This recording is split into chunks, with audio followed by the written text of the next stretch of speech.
ನಮಸ್ಕಾರ. ಹಿಂದಿನ ಶುಕ್ರವಾರ ಎಪಿಸೋಡ್ನಲ್ಲಿ ಸಹ ಪ್ರತಾಪ್ ಮನೆಯಲ್ಲಿ ಕಂಡುಬರಲಿಲ್ಲ.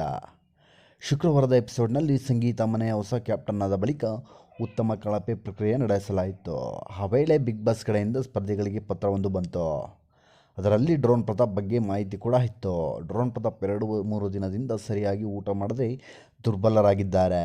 ಪ್ರತಾಪ್ ಅವರಿಗೆ ಫುಡ್ ಪಾಯ್ಸನ್ ಆಗಿದೆ ಎಂದು ವೈದ್ಯರು ಸ್ಪಷ್ಟೀಕರಣ ನೀಡಿದ್ದು, ಹಾಗಾಗಿ ಮನೆಯ ಸ್ಪರ್ಧಿಗಳು ಪ್ರತಾಪನ್ನು ಹೊರತುಪಡಿಸಿ ಉತ್ತಮ ಮತ್ತು ಕಳಪೆ ಪ್ರಕ್ರಿಯೆ ನಡೆಸಬೇಕು ಎಂದು ಪತ್ರದಲ್ಲಿ ಬರೆದಿದ್ದನ್ನು ನಮ್ರತಾ ಕೂಡ ಓದಿದರು.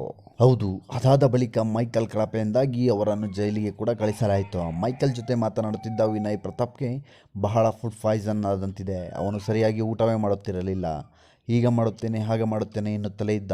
ಊಟ ಮಾಡುವಾಗ ಸಹ ಹಲವು ಬಾರಿ ಊಟವನ್ನು ವೇಸ್ಟ್ ಮಾಡಿ ಬಿಸಾಡುತ್ತಿದ್ದ. ಮೊನ್ನೆ ಕೊಟ್ಟಿದ್ದ ಕ್ಯಾಬೇಜ್ ಗೀ ರೈಸ್ ಎಲ್ಲವನ್ನು ಕೂಡ ಪೂರ್ತಿಯಾಗಿ ತಿನ್ನದೆ ಬುಟ್ಟಿಗೆ ಎಸೆದಿದ್ದ ಎಂದರು. ಪ್ರತಾಪ್ಗೆ ಫುಡ್ ಪಾಯ್ಸನ್ ಆಗಿದೆ ಎಂದು ವೈದ್ಯರು ಹೇಳಿದ್ದಾರೆ. ಆದರೆ ಈಗ ಪ್ರತಾಪ್ ಎಲ್ಲಿದ್ದಾರೆ ಎಂಬ ಬಗ್ಗೆ ಮಾಹಿತಿ ಇಲ್ಲ. ಪ್ರತಾಪ್ ಮತ್ತೆ ಬಿಗ್ ಬಾಸ್ ಮನೆಗೆ ಬರುತ್ತಾರೆಯೇ ಇಲ್ಲವೋ ಎಂಬ ಅನುಮಾನವೂ ಕೂಡ ಇದೆ. ಹೌದು ಸ್ನೇಹಿತರೆ, ಇವತ್ತಿನ ಬಿಗ್ ಬಾಸ್ ಇದೆ. ಇಷ್ಟವಾದಲ್ಲಿ ಸಬ್ಸ್ಕ್ರೈಬ್ ಮಾಡಿ, ಲೈಕ್ ಮಾಡಿ, ಶೇರ್ ಮಾಡಿ ಅಂತ ಹೇಳ್ತೀನಿ. ನೆಕ್ಸ್ಟ್ ವಿಡಿಯೋದಲ್ಲಿ ಸಿಗೋಣ. ಬಾಯ್.